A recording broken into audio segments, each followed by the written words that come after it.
ابتدائی کلمات کے بعد ایک تقریر ہوگی بعنوان مہم کے مقاصد، جس کو مولانا محترم MLA ظاہر صاحب سیکریٹری شعبہ اسلامی معاشرہ آپ کے سامنے پیش کریں گے۔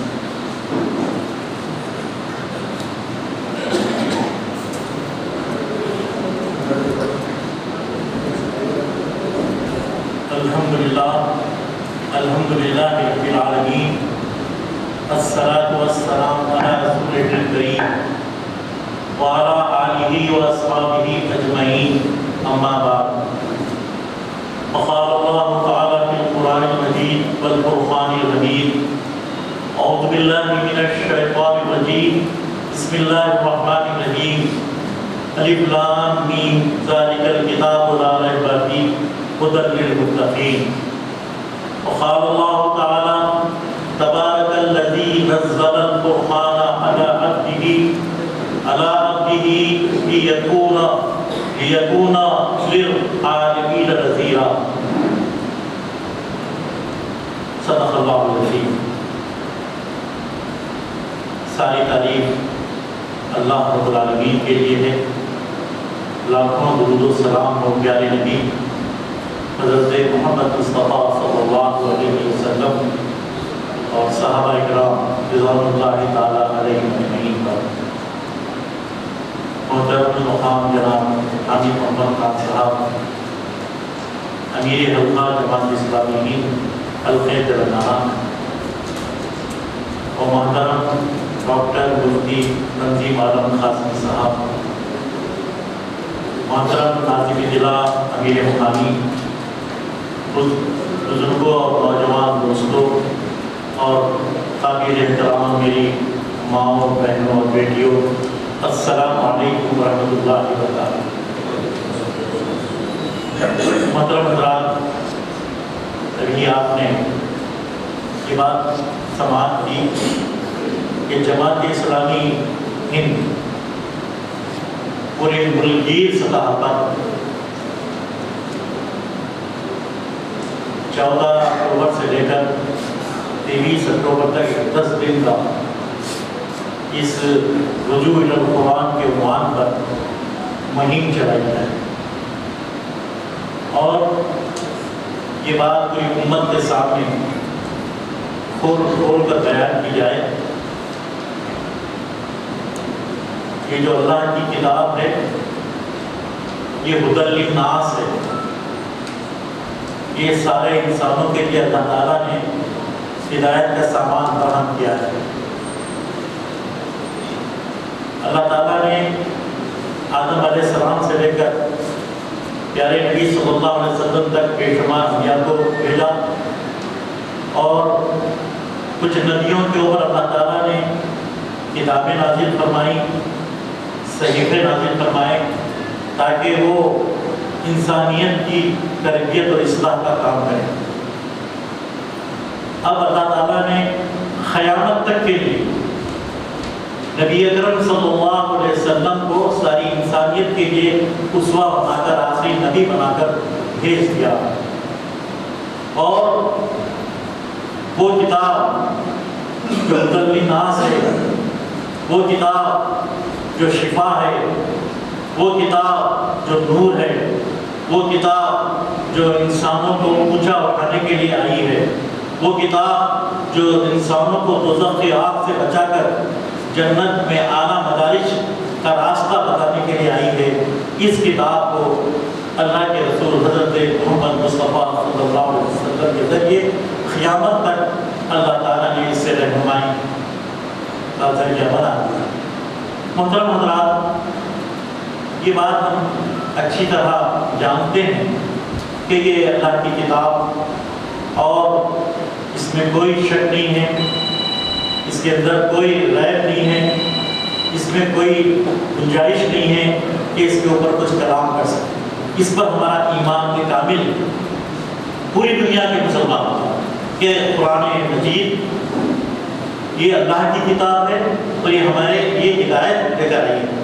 اور آخری نبی پیارے نبی حضرت محمد مصطفیٰ صلی اللہ علیہ وسلم قیامت تک کے لیے رحمت للعالمین بنا کر بھیج دیے گئے ہیں، اور آپ کی اسوے کے مطابق زندگی گزاریں گے وہ دنیا و آخرت کے اندر کامیاب و کاربران ہوں گے۔ لقد کان لکم فی رسول اللہ اسوۃ حسنہ کہا گیا کہ اللہ تعالیٰ نے نبی کریم صلی اللہ علیہ وسلم کے زندگی میں ایک مکمل اسوہ رکھا کہ آپ کی زندگی کا وہ ہر پہلو جو آپ کی آئلی زندگی سے متعلق ہو، خاندانی زندگی سے متعلق ہو، ہماری اجتماعی زندگی سے متعلق ہو، ان تمام زندگی کے وہ تمام پہلو جس میں ہماری معاشرتی زندگی ہے، جس میں ہماری معیشت کی زندگی ہے، جو سیاسی زندگی ہے، ان زندگیوں کے اندر اللہ تبارک و تعالیٰ نے اپنی کتاب کے ذریعے رسول اللہ صلی اللہ علیہ وسلم کے ذریعے ہدایت عطا فرمائی۔ پھر یہ بات بھی ہم اللہ کے رسول صلی اللہ علیہ وسلم کی جانتے ہیں کہ اللہ کے رسول صلی اللہ علیہ وسلم نے فرمایا یہ وہ کتاب ہے جو انسانوں کو پستی سے بلندیوں کی طرف لے جاتی ہے، انسانوں کو اونچا اٹھاتی ہے، بلند اٹھاتی ہے، عزت عطا فرماتی ہے، وقار عطا فرماتی ہے، قوت و طاقت عطا فرماتی ہے۔ اور اگر جو قومیں، جو افراد اس کتاب کو پس پش ڈال دیتے ہیں، بھلا دیتے ہیں، تو پھر یہی وہ کتاب ہے جو بلندیوں سے پستیوں کی طرف اس قوم کو ڈھکیل دیتی ہے، انہیں بے عزت و بے خوار بنا دیتی ہے۔ یہ وہ عظیم کتاب ہے جو اللہ تبارک و تعالیٰ کی طرف سے سارے انسانوں کے لیے ہدایت بنا کر بھیجی ہے۔ اور یہ بات بھی ہم جانتے ہیں کہ نبی کریم صلی اللہ علیہ وسلم نے 23 سال کے مختصر سے عرصے کے اندر اس معاشرے کی ایسی تربیت کی کہ ہر فرد قرآن سے جڑ گیا، قرآن سے وابستہ ہو گیا، ہدایت کے لیے وہ سوال اپنا کتاب پاک سے کرتا تھا۔ اور وہ حالات کیا تھے وہ آپ اچھی طرح جانتے ہیں۔ وہ ماحول ایسا ماحول تھا جہاں شرک تھی، بت پرستی تھی، جہاں ظلم و زیادتی ہوتی تھی، جہاں عورتوں کے ساتھ ناروا سلوک کیا جاتا تھا، یتیموں کا مال کھایا جاتا تھا، غلاموں سے یعنی بدترین سلوک کیا جاتا تھا۔ کوئی ایسی خوبی اس معاشرے کے اندر موجود نہیں تھی، لیکن ایسی قوم کے اندر اللہ کے نبی تشریف لائے اور اس کتاب کے ذریعے مختصر سے عرصے کے اندر وہاں کی سوچ کو بدل دیا، وہاں کے فکر کو بدل دیا، وہاں کے عقیدے کو بدل دیا، وہاں کے کردار کو بدل دیا، وہاں کے رہن و سہن کو بدل دیا، ان کے معاملات کی زندگی کو بدل دیا، جو کل تک انسانیت کے لیے ناسور تھے، اب جب یہ کلمہ انہوں نے قبول کیا، اس کتاب پر جب ایمان لائے تو ان کے اندر ایک سوال انقلاب پیدا ہوا۔ وہ انسانوں کے غمخوار بن گئے، وہ انسانوں کے ہمدرد بن گئے، وہ انسانوں کے لیے یعنی خیرخواہ بن کر کھڑے ہو گئے۔ تو یہ وہ کتاب ہے جو ہمیں اونچا اور بلند اٹھانے کے لیے آئی ہے۔ محترم حضرات، اس وقت عالمی سطح پہ ہو یا اس ملکی سطح پہ ہو، مجھے اور آپ کو جائزہ لینا ہے۔ ہم کروڑوں کی تعداد، ہماری 55 تا 60 مملکتیں ہیں۔ اگر دنیا میں انسان ترقی کرتا ہے مال سے، دولت سے، افرادی قوت سے، تو یہ تو ہمارے پاس کم نہیں ہے۔ یہ آج سب سے زیادہ دولت ہماری ہے، پوری دنیا کی نظر ہماری دولت پر پڑی ہوئی ہے، لیکن اس کے باوجود ہماری یہ پستی، ہماری بے وقاری، ہماری یہ بے عزتی، یہ ہماری تباہ حالی، یہ ہماری ذہنی غلامی کا سبب کیا ہے؟ پھر جب کتاب پر ایمان لائے تھے صحابہ کرام تو انہوں نے پوری دنیا کے اندر اس کلمے کو بلند کر دیا۔ مورخین لکھتے ہیں کہ 1 صدی ہجری بھی پوری نہیں ہوئی تھی، اللہ کے رسول صلی اللہ علیہ وسلم کا وہ حکم، وہ ہدایت جو اللہ کے رسول صلی اللہ علیہ وسلم نے حجۃ الوداع کے موقع پر فرمائے تھے کہ دیکھو میں تمہارے درمیان 2 چیزیں چھوڑے جا رہا ہوں، جب تک تم ان دونوں چیزوں کو تھامے رہو گے کبھی گمراہ نہ ہو، ایک اللہ کی کتاب اور دوسرے میری سنت، میری اتباع، ان دونوں کو جب تک تم مضبوطی سے تھامے رہو گے کبھی تم ناکام اور نامراد اور گمراہ نہیں ہوگے۔ اور پھر آپ نے یہ بھی ارشاد فرمایا تھا، لوگوں سے گواہی دی تھی کہ لوگوں میں نے تم تک مکمل دین پہنچا دیا، لوگوں نے گواہی دی تھی ہاں۔ پھر آپ نے کہا کہ جو لوگ یہاں موجود نہیں ہیں ان تک یہ دین پہنچانا، یہ کتاب کی تعلیمات پہنچانا، یہ رسول اللہ کے اسوے کو تعلیمات کو عام کرنا، یہ تمہاری ذمہ داری ہے۔ آپ جانتے ہیں کہ رسول اللہ کا یہ حکم تھا، یہ ہدایت تھی، اور لکھتے ہیں کہ بس نکل گئے صحابہ کرام کہ اس کو جو سمت میں جانا تھا وہ سمت میں نکل گئے، مشرق کو نکل گئے، مغرب کو نکل گئے، شمال کو نکل گئے، بہرحال جس راستے سے جس طرح انسانی آبادیوں میں پہنچ سکتے تھے پہنچنا شروع ہو گئے۔ اور ایک صدی ہجری ختم نہیں ہوئی، 5 برے اعظموں میں اسلام پھیل گیا، اسلام داخل ہو گیا، بلکہ مملکتوں کے مملکتوں کو تبدیل کر دیا۔ لیکن آج 1000 سال سے ہم یہاں ہیں، 1000 سال سے اس ملک کے اندر حکمران رہے ہیں، اقتدار ہمارے ہاتھ میں رہا ہے، اللہ نے ہم کو بہت توفیق کیا تھا، لیکن ہم اس مقام پر آج پہنچ گئے ہیں، اس کی کیا وجہ ہے؟ بہرحال اس کا جائزہ آپ کو لینا ہے۔ جماعت اسلامی نے بہت ہی غور و فکر و تدبر کے بعد یہ فیصلہ لیا کہ قوم کو بس امت سے جوڑنے کی ضرورت ہے، امت کو قرآن سے جوڑنے کی ضرورت ہے۔ قرآن سے اگر ہم امت کو جوڑ دیں گے تو پھر یہی قرآن ہم کو بلندی کی طرف لے جانے والی، ترقی کی طرف لے جانے والی۔ اور یہ فیصلہ لیا گیا کہ ہم اس ماہ کے اندر ایک 10 روزہ مہم اس طرح چلائیں گے کہ گھر گھر ہمارا یہ پیغام عام ہو جائے اور گھر گھر کے اندر قرآن سے رشتہ مضبوط ہو جائے، کیونکہ قرآن کتاب ہدایت ہے، کتاب رحمت ہے، کتاب میں جو نور کی بارش کرتا ہے، کتاب شفا ہے۔ تو یہ ایسی عظیم کتاب ہمارے گھر میں موجود ہے، لیکن آج ہماری صورتحال یہ ہے، رمضان میں تو قرآن پڑھتے ہیں تو پڑھتے ہیں، یا کسی کا انتقال ہوتا ہے تو ہم کچھ قرآن پڑھتے ہیں، یا کچھ دکانوں کا افتتاح ہوتا ہے تو کچھ قرآن پڑھتے ہیں، لیکن جس طرح قرآن سے ہمارا رشتہ ہونا چاہیے وہ رشتہ ہمارا نہیں ہے، تو ظاہر بات ہے کہ دنیا میں ہم کہاں سرخرو اور کامیاب ہو سکتے ہیں۔ آپ جانتے ہیں شیخ الہند محمود الحسن، مولانا محمود الحسن رحمۃ اللہ علیہ، جو دیوبند کے بہت بڑے آدمی گزرے ہیں، مالٹا جیل میں انگریزوں نے ان کو قید کر دیا۔ جب باہر آئے انہوں نے دیوبند کے اندر ایک کلاس منتخب کیا اور کہا کہ میں جیل کے اندر اور فکر کرتا رہا کہ عالمی سطح پر اور خود ہمارے اس ملک کے اندر آج مسلمانوں کی پستی، مسلمانوں کی ذلت، مسلمانوں کی بے وقاری کی وجہ کیا ہے؟ میں نے بہت غور و فکر کیا، میں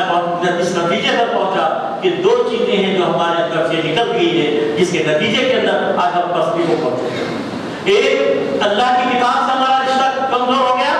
دوسرا ہمارے اندر اتحاد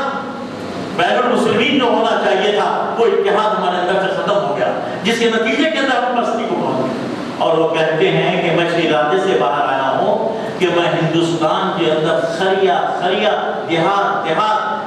قرآنی مدارس قائم کروں گا، قرآن پڑھنے کے مدارس قائم کروں گا، قرآن کو لفظاً معناً عوام کو سمجھانے کی ذمہ داری ان مدارس کی ہوگی۔ اور ہم جانتے ہیں کہ ایک بڑا جال پورے ہندوستان کے اندر نیٹ ورک الحمدللہ قائم ہوا تھا۔ یہ الگ بات ہے کہ ہم نے ہلاکوں الفاظ نکالے،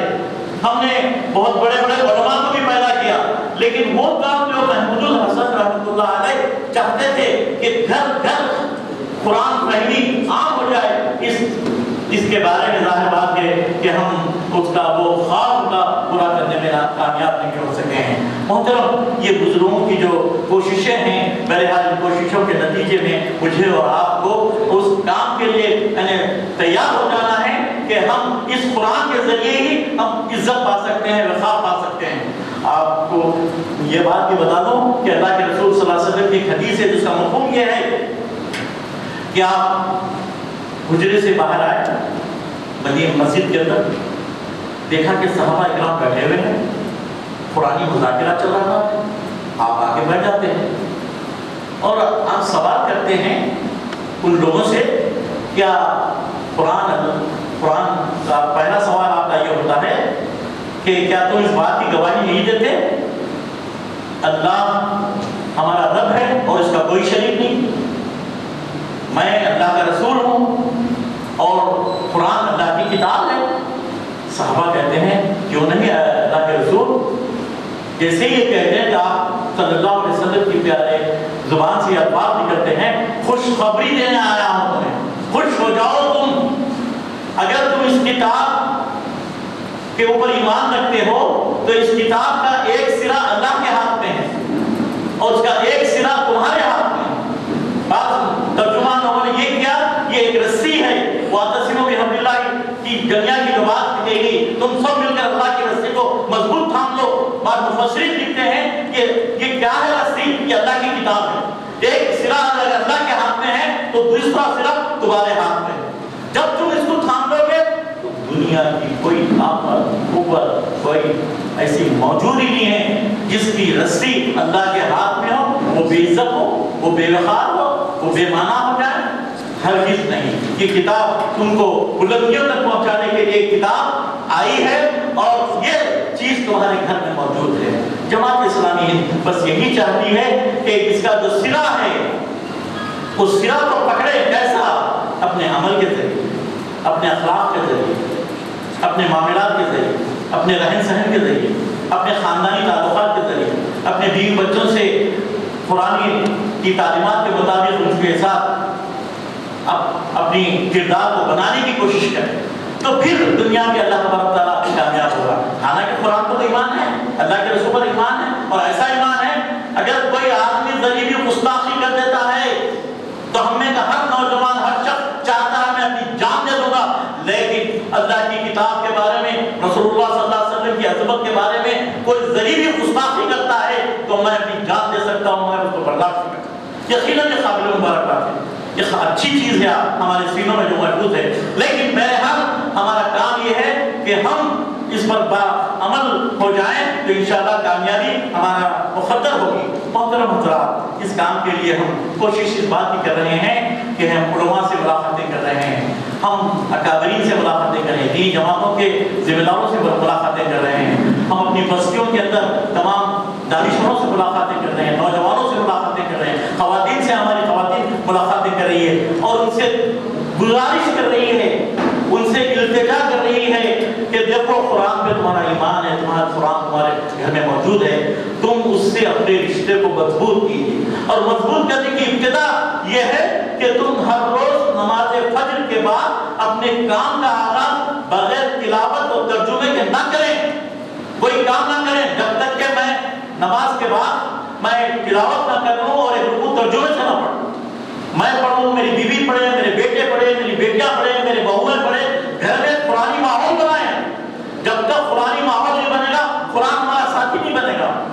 جب تک قرآن کے لیے ہم کچھ وقت نہیں نکالیں گے قرآن ہمارے لیے کچھ وقت نہیں دے گا، جب تک قرآن سے ہم محبت نہیں کریں گے قرآن ہم سے محبت نہیں کرے گا۔ تو یہ ضروری ہے کہ ہم اپنے گھروں میں نور چاہتے ہیں، رحمت چاہتے ہیں، اللہ کی رحمتوں کی بارش چاہتے ہیں، تو بہرحال یہ عہد کر کے آج ہم کو یہاں اٹھنا ہے اور بستیوں میں، خاندانوں میں، ہم اپنے رشتہ داروں میں، دوست احباب میں ہم گھر گھر جا کر اس پیغام کو پہنچائیں، ان کو کتاب پڑھنے کے لیے دیں، ان کے لیے قرآن فراہم کرنے کی ہم کوشش کریں، تو انشاءاللہ ثم انشاءاللہ ہم بہت جلد اس کتاب سے جڑ سکتے ہیں اور ہمیں یہ معلوم ہوگا کہ کتاب میاں بیوی کے رشتے کو کس طرح بیان کرتی ہے، ہمارے کیا حقوق بیان کرتی ہے، باپ کے کیا حقوق اولاد کے لیے ہیں، اولاد کے حقوق باپ کے لیے کیا ہے، بھائی بہنوں کے لیے کیا حقوق ہے، رشتہ داروں کے کیا حقوق ہیں، پڑوسیوں کے کیا حقوق ہیں، کمزوروں اور یتیموں کے کیا حقوق ہیں، یہ تمام وہ حقوق جو مجھ پر بحیثیت انفرادی مسلمان کے عائد ہوتے ہیں، اگر میں اس کو سمجھ جاؤں،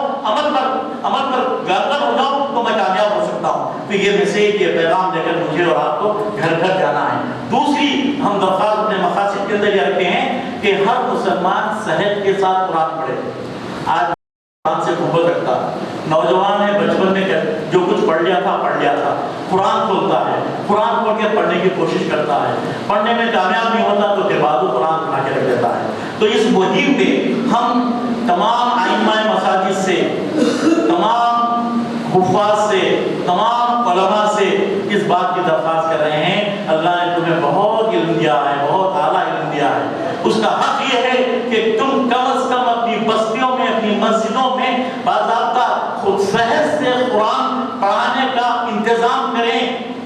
جماعت بھی کچھ کر رہی ہے لیکن ایک جماعت کے کام کرنے سے کام نہیں ہوگا، پوری امت کو بحیثیت مجموعی اٹھنا ہے اور یہ کام کو انجام دینا ہے۔ یہ درخواست ہم اپنی علماء سے کر رہے ہیں، حفاظ سے کر رہے ہیں اور محلے کے تمام دانش لوگوں سے کر رہے ہیں کہ طالب معلومات بنائیے، خواتین بھی اپنے اپنی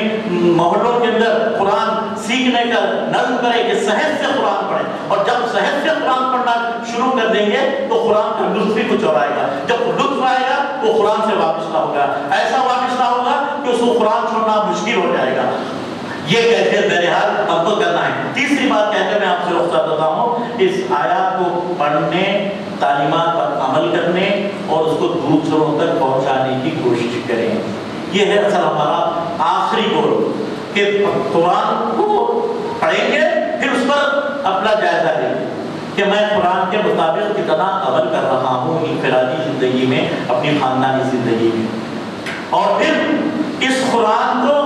عام کرنے کی کوشش کریں گے، عمل کریں گے اور عام کرنے کی کوشش کریں گے۔ عام اس طرح کہ ملت اسلامیہ بھی عام کریں گے اور برادران وطن تک بھی اللہ کا یہ پیغام پہنچانے کی کوشش کریں گے۔ اللہ تعالیٰ سے دعا ہے اللہ تبارک و تعالیٰ ہمیں اس کتاب پر جس طرح ایمان لانا ہے، ایمان لانے کی اللہ تبارک و تعالیٰ ہم کو توفیق عطا فرمائے۔ اس کے جو حقوق ہیں قرآن کے، ان حقوق کو ادا کرنے کی اللہ ہمیں توفیق خیر عطا فرمائے، اور اللہ تعالیٰ ہم کو اپنے کتاب سے جوڑ دے اور اس پستی سے اللہ بلندیوں کی طرف ہم کو لے جانے کا انتظام فرمائے۔ وآخر دعوانا ان الحمد للہ رب العالمین۔